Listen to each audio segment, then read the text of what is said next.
সংসারে আমাদের জীবনে যখন কোনো সুখ বা দুঃখ আসে, তার জন্য আমরা কাউকে না কাউকে অবশ্যই দায়ী করে থাকি, তাই না? এই ব্যক্তি আমাদের সাথে এরকম কাজ করেছেন, তাই আমার সাথে এমন হলো।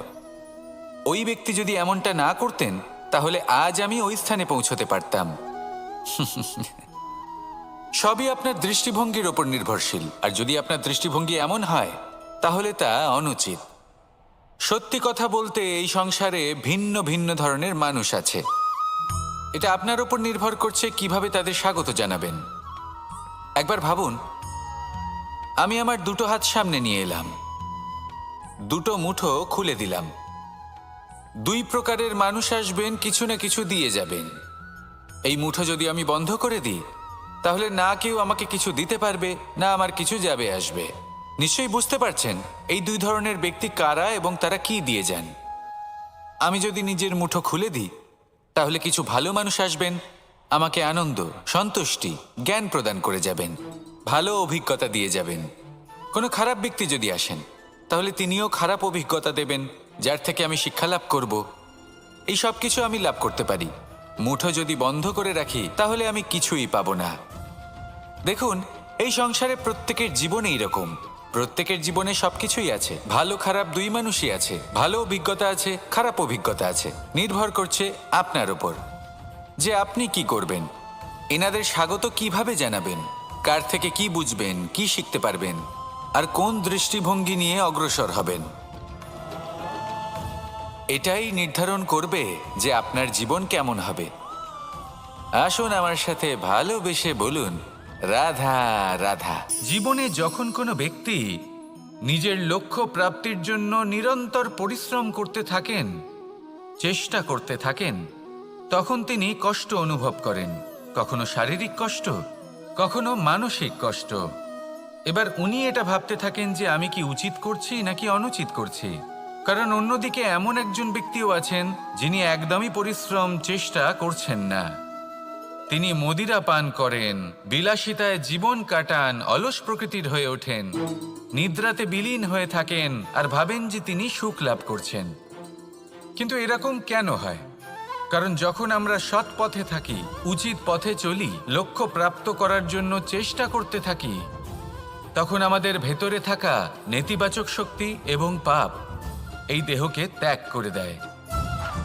আর এই অনুভূতিটাই আমাদের দুঃখের অনুভূতি দেয়, কষ্ট দেয়।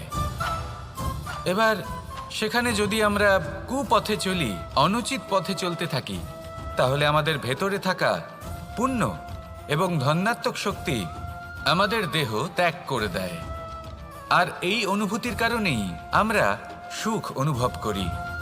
কিন্তু কখনো ভাববেন যে এই সুখ বেশি সময় পর্যন্ত থাকে না। সেই জন্য সবসময় মনে রাখবেন, যদি আপনি জানেন যে এটাই আপনার লক্ষ্য, এটাই উচিত পথ, শুভ পথ, তাতে নিরন্তরভাবে এগিয়ে যেতে চেষ্টা করতে থাকুন। এই কষ্ট আপনাকে সুখের পরাকাষ্ঠায় কখন পৌঁছে দেবে তা আপনি জানতেই পারবেন না। আসুন আমার সাথে ভালোবেসে বলুন, রাধা রাধা। প্রত্যেক মানুষ নিজের জীবনে হীরক তথা হিরে এবং দর্পণ এই দুই দেখেছেন। এই দুই হলো সাদা এবং এরা দুজনেই আলোর প্রতিফলন ঘটায় এবং এরা দুজনেই উজ্জ্বল হয়ে ওঠে। আপনি হয়তো মনে মনে ভাবছেন যে এটা কি ধরনের তুলনা করছি। একটা হিরে তো রত্ন, তার মূল্য দর্পণের থেকে অনেক গুণ বেশি। কিন্তু হিরে থাকাতে দর্পণের মূল্য কিন্তু কোনো অংশে কমে যায় না, তাই না? মানুষ যখন হিরে নিজের হাতে নেয়, তখন সবার আগে কি খোঁজে? দর্পণ, যাতে তার মধ্যে দিয়ে দেখে সে বুঝতে পারে যে সেই হিরে আদৌ তার শোভাবর্ধন করছে কিনা, তাকে ভালো দেখাচ্ছে কিনা, প্রসাধনের জন্য সেটা ব্যবহার করা ঠিক হবে কিনা। অর্থাৎ হীরের উপস্থিতিতে দর্পণের গুরুত্ব কম হলো না। দর্পণের কারণে হীরের মূল্য বোঝা গেল। আমাদের জীবনেও ঠিক এরকমই ঘটে।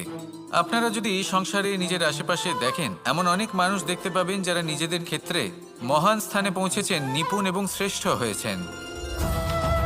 আর তাদের মধ্যে আপনার নিজের মনে হয় যেন আপনি হলেন দর্পণ। নিজেকে ছোট মনে করবেন না। আপনার মূল্য কম হচ্ছে না, আপনার নিজস্ব মূল্য আছে। আর যদি আপনার অস্তিত্ব না থাকে তাহলে ওনাদের অস্তিত্বের মূল্য সংসার বুঝতেই পারবে না। জীবনে সবসময় চেষ্টা করবেন যাতে আপনি আরো বেশি শ্রেষ্ঠ হয়ে উঠতে পারেন। আপনি নিজে যে স্থানে আছেন সেটাকে ছোট মনে করবেন না, তারও নিজস্ব একটা মূল্য আছে। যদি আপনি হিরে হয়ে থাকেন তাহলে অহংকার করবেন না, যদি আপনি দর্পণ হয়ে থাকেন তাহলে নিজেকে ছোট মনে করবেন না। আসুন আর আমার সাথে ভালোবেসে বলুন, রাধা রাধা। মানুষ জন্মগ্রহণ করে, তার সাথে ভয়েরও জন্ম হয়। ছোটবেলা থেকেই আমাদের মনে কোনো না কোনো প্রকারের ভয় থেকেই যায়। কেউ এই বিষয়ে ভয় পায় যে তার কোনো বস্তু তার থেকে দূরে চলে যাবে। কেউ এই বিষয়ে ভয় পায় যে আমি নিজেকে হারিয়ে ফেলব। কেউ এই ভেবে ভয় পায় যে আমার প্রিয়জনেরা তারা যেন আমার থেকে দূরে না চলে যায়। কেউ এই ভেবে ভয় পায় যে আমরা যেন পথ না হারিয়ে ফেলি, আদি ইত্যাদি। কিন্তু সত্যি কথা বলতে ভেবে দেখুন, এই ভয় বাস্তবে কি? শুধুই একটা মনস্থিতি, আর কিছুই নয়। যা কিছু আপনি জীবনে পেয়েছেন তা একদিন আপনাকে হারাতে হবে। এই জীবন হলো আপনারই, কিন্তু তাও একদিন সমাপ্ত হবে। তাই ভয় পেয়ে কি লাভ? এই ভয় শুধু আপনাকে জীবনযাপন করা থেকে বাধা দিচ্ছে, আর কিচ্ছু নয়। পথ হারিয়ে ফেললেই বুঝতে পারবেন যে নতুন পথ কিভাবে বানাতে হয়। কিছু মানুষকে জীবন থেকে হারালে তবেই আপনি বুঝবেন যে আপনার আপনজনকে। এই ভয়ের কারণে ভীত হয়ে থাকবেন না। এই তারা নক্ষত্র অন্ধকারের অভাবে গুরুত্ব হারায়। শিবকেও মহাদেব হওয়ার জন্য বিষপান করতে হয়েছিল। প্রত্যেক পরিস্থিতি, প্রত্যেক সাফল্য আপনার পরীক্ষা নেবে, তাতে উত্তীর্ণ হওয়া হলো আপনার কর্ম। যখনই আপনি ভয় পাবেন বা সংকটের সম্মুখীন হবেন, তখন সাহসের সাথে তার সম্মুখীন হন। মনে রাখবেন, যে সম্মুখীন হতে জানে সাফল্য তার সাথে সবসময় থাকে। আসুন আর আমার সাথে ভালোবেসে বলুন, রাধা রাধা। এই সংসারে সব থেকে বেশি কোমল বস্তু হলো রেশম। এই রেশম এতটাই কোমল হয় যে এর পুরো একটা থান শুধুমাত্র একটা হাতে ধরা সম্ভব। কখনো ভেবে দেখেছেন এই রেশম কিভাবে হয়? একটি কীট তার লালার দ্বারা উৎপন্ন হয়। এই কীট সেই রেশমকে পাক দিতে থাকে, পাক দিতেই থাকে, আর আস্তে আস্তে তার মধ্যেই জড়িয়ে পড়ে। শেষে ওর এই সুন্দর অমূল্য সৃষ্টি রেশমের এই সুতো, তার নির্মাণ কার্য পূর্ণ হয়। কিন্তু তাতেই ও নিজে বন্দী হয়ে যায়। নিজেরই মায়াজালের এই বন্দী গৃহে নিজেই ফেঁসে যায়। এবার এই সুতোকে ব্যবহারযোগ্য করে তোলার জন্য এই কীটগুলিকে এই কবচের সাথেই ফুটন্ত জলে ফেলে দেওয়া হয়। এই সংসারে যদি আমাদের স্বপ্ন এই সংসারের দুঃখ হরণ করার জন্য, এই সংসারে সুখ বিতরণ করার জন্য হয়, তবেই আমাদের প্রগতি সম্ভব।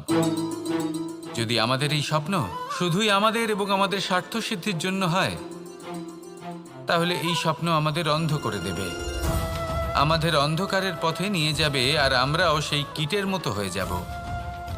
নিজেদেরই মায়াজালে আমরা নিজেই ফেঁসে যাব, আর শেষে আমরা যদি কিছু লাভ করি তা হবে একাকিত্ব, অন্ধকারময় মৃত্যু। তাই স্বপ্ন অবশ্যই দেখুন, কিন্তু এমনভাবে স্বপ্ন দেখবেন না যে তার এই বন্দিগৃহে আপনি নিজেই ফেঁসে গেলেন। স্বপ্ন দেখুন পরোপকারের, পরমার্থের, সবাইকে উদ্ধারের, অন্ধকারের নয়। তবেই কল্যাণ হবে, আর তবেই এই হৃদয় প্রসন্ন হয়ে বলবে, রাধা রাধা। মানুষ যখন এই সংসারে প্রবেশ করে, অর্থাৎ জন্মগ্রহণ করে, তখন নিশ্চিন্তে থাকে, আনন্দে থাকে। কিন্তু যেইমাত্র তার মধ্যে বোধশক্তি আসে, তখন সে চিন্তা করতে শুরু করে। চিন্তা ভবিষ্যতের, সেই সমস্ত বিষয় নিয়ে চিন্তা করে যা ওর হাতে নেই। তারপর বড় হয়, বিবাহ সম্পন্ন হয়, গৃহস্থ জীবন যাপন করে, তারপর আবার চিন্তায় মগ্ন হয়ে যায়। ভাবে, এই যে আমার পরিবার, আমি কি ঠিকমতো তার খেয়াল রাখতে পারছি? কাল যখন আমি এই সংসার থেকে চলে যাব, তখন আমার এই পরিবারের দেখাশোনা কে করবে? শেষ পর্যন্ত এই পরিবার তো আমারই উত্তরদায়িত্ব। যাক, আপনাকে একটা প্রশ্ন করি। এই সংসারে আসার পূর্বে আপনি কি এই প্রশ্ন করেছিলেন, এটা ভেবেছিলেন যে আমাকে ছাড়া এই সংসার কিভাবে চলবে? করেননি, তাই তো? তাই আপনার এটা নিয়ে দুশ্চিন্তা করার প্রয়োজন নেই যে আপনি যখন এই সংসার ত্যাগ করে চলে যাবেন তখন কি হবে। আপনি যখন ছিলেন না তখনও এই সংসার চলছিল, আপনি যখন এই সংসার ত্যাগ করবেন তখনও এই সংসার চলতে থাকবে। যদি কোনো বিষয়ের প্রভাব থাকে তা হলো আপনার আজকের তথা বর্তমানের কর্ম, অর্থাৎ আজ আপনি কি করছেন, কার জন্য মঙ্গল করছেন, কাকে প্রেরণা দিচ্ছেন, কাকে সাহায্য করছেন, কোন উদাহরণ প্রস্তুত করছেন। আপনি এই সংসারে যে ছবি অঙ্কন করবেন সংসার সেটাই মনে রাখবে। তাহলে শুধু সৎকর্ম করুন, মঙ্গল করতে থাকুন, আর আমার সাথে ভালোবেসে বলুন রাধা রাধা। একবার একটা শেয়াল বনে বিচরণ করছিল। ও একটা ছোট্ট শাবক দেখতে পেল। ও ভাবলো আজ একেই আমি খাবার হিসেবে গ্রহণ করব। আশেপাশে দেখলো কেউ দেখছে না তো, কেউ ছিল না, আর সেই শাবকের ওপর আক্রমণ করলো, যা হলো একটা ঘোর অপরাধ। বনের নিয়ম অনুসারে আপনি কখনোই শাবকের ওপর আক্রমণ করতে পারেন না। তারপর এই খবরটা যখন রাজা সিংহ জানতে পারলেন, সভার আয়োজন করলেন। কিন্তু সেখানে শেয়াল বলল, আমি তো এরকম কিছু করিনি। কিন্তু যদি আপনি এরকম বলেন, কোনো প্রমাণ দিন, এর কোনো সাক্ষী আছে? তখন রাজা সিংহ পেঁচাকে ডেকে পাঠালেন, যে সেই মুহূর্তে বৃক্ষের শাখার ওপর বসেছিল, সে সব কিছু দেখেছিল। পেঁচা সব সত্যি কথা বলল, আর শেয়ালকে মৃত্যুদণ্ড দেয়া হলো। এবার এই কাহিনী আমি আপনাকে কেন শোনালাম? কারণ মানুষও কখনো কখনো এরকম কর্ম করেন যা শিয়াল করেছে। এটা ভাবেন কেউ দেখছে না, যখন আমি অনুচিত কর্ম করতেই পারি। কিন্তু না, আপনি যাই করুন না কেন, কেউ না কেউ অবশ্যই তা দেখছে। কোনো ব্যক্তি না হলেও কোনো প্রাণী, না হলে কোনো যক্ষ বা দেব বা প্রেত। যদি এনারা কেউ না দেখেন, তাহলে ধরিত্রী মাতা দেখেন, যেখানে দাঁড়িয়ে আপনি সেই কর্ম করছেন, তাই না? তাই একটা কথা সবসময় মনে রাখবেন, কে দেখছেন কে দেখছেন না সেই বিষয়ে ভাবা ছেড়ে দিন। এটা খুব সহজ কথা। আপনি যদি উচিত কর্ম করেন, উচিত ফল পাবেন। যদি অনুচিত কর্ম করেন, তাহলে আপনি অনুচিত ফল অবশ্যই পাবেন। সেই জন্য উচিত পথে চলতে থাকুন, উচিত কর্ম করতে থাকুন, আর আমার সাথে ভালোবেসে বলুন রাধা রাধা। সুখ, দুঃখ এবং শক্তি, এই তিন হলো এই সংসারের ত্রিদেবের মতো। আমাদের জীবনে যা কিছু ঘটছে এই তিনটির ভিত্তির উপরেই হচ্ছে। আসলে এই সংসারের একটা নিয়ম আছে, যখনই আপনি কিছু লাভ করেন, এই সংসার আপনার পরীক্ষা নেয়। এটা জানার জন্য আপনার পরীক্ষা নেয় যে আপনি যা কিছুই লাভ করেছেন, আপনি কি আদৌ সেটার যোগ্য কি না। ঠিক সেইভাবেই এই সুখ, দুঃখ এবং শক্তি আপনার পরীক্ষা নিয়ে থাকে। যখন সুখ আসে তখন সে আপনার পরীক্ষা নেয় যে আপনার মধ্যে অহংবোধ জাগ্রত হয়নি তো। যদি অহংবোধ চলে আসে, তাহলে সুখ সেখানেই সঙ্গ ত্যাগ করে। দুঃখ আপনার ধৈর্যের পরীক্ষা নিতে থাকে, আর যদি আপনার মধ্যে ধৈর্য না থাকে, তাহলে এটা আপনাকে আরো বেশি দুঃখের গভীর অন্ধকারে ঠেলে দেবে। সেখানে শক্তি পরীক্ষা নেয় আপনার বিনম্রতার। যদি আপনি বিনম্র না হন, তাহলে হয় এই শক্তি আপনার সঙ্গ ত্যাগ করবে, নয় এই শক্তি বিনম্রতার অভাবে আপনার পতনের কারণ হতে পারে। এই সংসারে যে কোনো ব্যক্তি যিনি এই পরীক্ষায় উত্তীর্ণ হয়ে থাকেন, এই জীবনে তিনি সাফল্য লাভ করেন। আসুন আমার সাথে ভালোবেসে বলুন রাধা রাধা। আমি মনুষ্যরূপে জন্ম নিয়েছি এবং সমস্ত কর্ম এই রূপেই করেছি। কিন্তু আশ্চর্যের বিষয় হলো যে আজও মানুষ আসেন এবং হাত জোড় করে প্রার্থনা করেন যেন আমি ওনাদের সহায়তা করি। আপনাদের একটা কথা বলতে চাই, আমি সকলকে সাহায্য করতে পারবো না, কিন্তু আমি শিক্ষা অবশ্যই দিতে পারবো, জ্ঞান প্রদান করতে পারবো।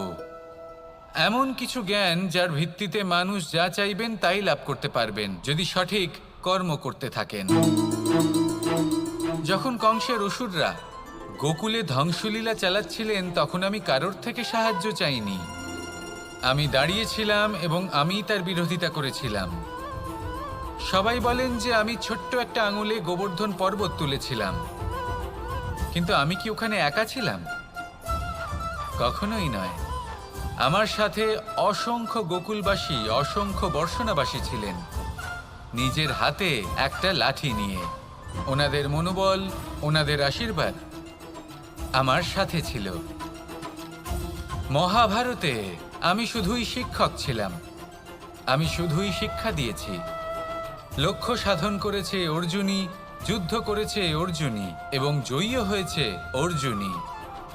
আমি শুধুই শিক্ষা দিতে পারি। অবশেষে আপনাকে শুধু এটুকুই বুঝতে হবে যে ঈশ্বর সবকিছু করতে পারেন না, করতে হবে আপনাকে। ঈশ্বর আপনাকে আশীর্বাদ করতে পারেন, যে কাজ আপনি মন থেকে করবেন সেটা অবশ্যই পূরণ হবে। সেই জন্য নিজের লক্ষ্যের পথে এগোতে থাকুন, চেতনা, বিবেক এবং পরিশ্রমের দ্বারা আপনার যা যা স্বপ্ন আছে, যা লক্ষ্য আছে, আপনি অবশ্যই লাভ করবেন। আর এই মন সুপ্রসন্ন হয়ে বলবে, রাধা রাধা। ভোজন। এই সংসারে যেই হোক না কেন, কোনো মানুষ হোক, কোনো প্রাণী হোক, কোনো কীট হোক বা কোনো বনস্পতি হোক, প্রত্যেকের জন্য ভোজন অতি আবশ্যক।